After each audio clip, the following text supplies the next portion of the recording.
Na segunda parte da aula pública sobre violência policial, Jaqueline Signoretto responde a perguntas do público da Universidade Metodista em São Bernardo do Campo. Duas perguntas bem rápidas. Até que ponto a proposta de desmilitarização da polícia pode ser benéfica para a diminuição da violência policial? E você acredita que existe um uso político da polícia em manifestações no estado de São Paulo?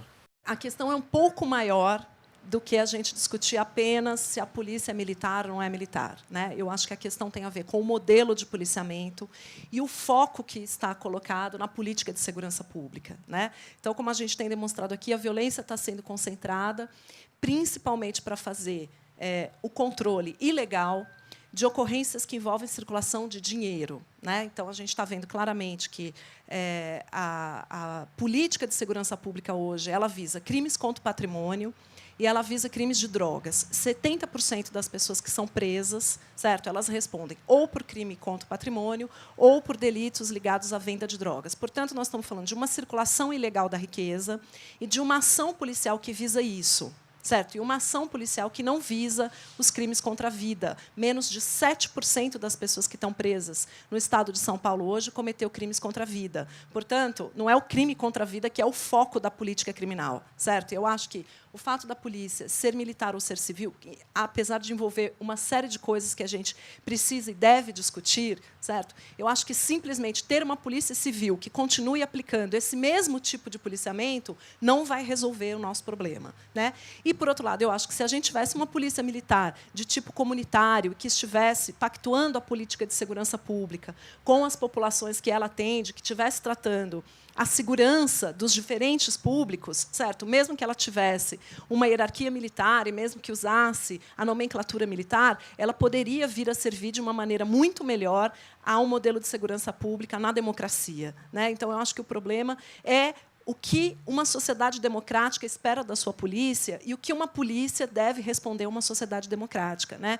Eu acho que nós temos aí um tema que é a participação social nas definições da política de segurança pública, certo? Que ele é tão relevante quanto a gente discutir uma herança autoritária que está dentro dessas instituições, né? Porque me parece que há um descontentamento, sim, com o modo como a polícia funciona, não apenas por parte da sociedade, mas também por parte dos próprios policiais, né? Que se sentem, muitas vezes, ameaçados e atingidos nos seus direitos de trabalhador, né? Por participarem de uma instituição militarizada que não discute nem com a sociedade e nem com o seu próprio público interno a definição de prioridades, né? Então, eu vejo que o tema da desmilitarização, na verdade, ele é muito amplo, né? E ele deveria envolver, né, muito mais questões, certo, do que apenas o tipo de organização policial que nós queremos na segurança pública, né? Em primeiro lugar, segurança pública não é só assunto de polícia, certo? E, em segundo lugar, uma polícia civil que continuasse visando o mesmo perfil de controle do crime, né, também não serviria a uma sociedade democrática.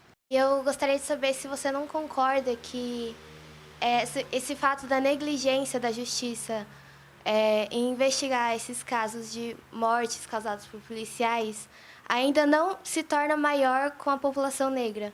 Eu acredito que sim, né? Porque o acesso à justiça por parte da população negra, o acesso à justiça por parte da população pobre, a atenção da mídia e a atenção dos próprios movimentos mais organizados, dos partidos políticos, né, dos deputados, dos formadores de opinião nesse país, está muito pouco voltada para a realidade de vida da população jovem negra de periferia. A senhora também acabou de afirmar que, na estatística, também jovens e negros eles costumam cometer crimes.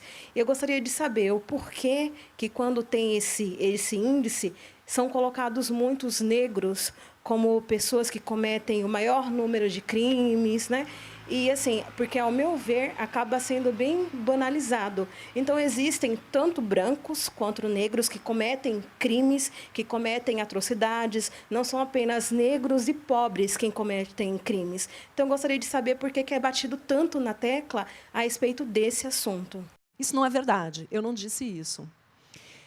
quando a gente diz que o número de pessoas mortas pela polícia entre os negros é maior, nós estamos dizendo que entre todas as pessoas que cometem crimes, certo? A polícia tem uma série de ações que ela pode desempenhar em relação a essas pessoas, certo? Que vai desde uma advertência verbal, desde a negociação de um conflito ali, certo? Por vias pacíficas, até a prisão, certo? E o uso da arma de fogo numa situação. Né? E o que nós estamos falando com esses nossos dados aqui? Que, no caso da população negra e da população jovem, a polícia usa de meios mais violentos para fazer o controle do crime. Né? Mas isso não quer dizer, em absoluto, certo, que a população negra cometa mais crimes. Não é disso que nós estamos falando. Nós estamos dizendo que, de todas as pessoas que cometem crimes, certo? E nós estamos falando também que uma parte, a maior parte dessa população não está envolvida em crimes contra a vida, está envolvida em crimes contra o patrimônio, são ocorrências de roubo, que vão resultar em ocorrências policiais com resultado morte, e que, entre essas ocorrências policiais, onde a polícia decide usar a sua arma de fogo, ela decide em situações onde as pessoas envolvidas são jovens e são negras. Então, nós estamos falando de um mecanismo de filtragem e nós estamos falando de um racismo institucional, certo? Que opera a decisão dos policiais de quando usar a ação violenta ou não. O que nós estamos dizendo? Quando as pessoas são brancas, esta força policial se usa com medida, dentro de certos parâmetros. Quando as pessoas são negras, esse uso acontece, certo, de uma outra forma. Eu achei que essa aula foi bastante esclarecedora, assim, a relação da polícia com a população negra, com a população jovem, com essa população que protesta, que está ativa nos protestos, nas manifestações. Foi uma coisa bem esclarecedora, assim, para mostrar mesmo a realidade da nossa polícia atual do Brasil.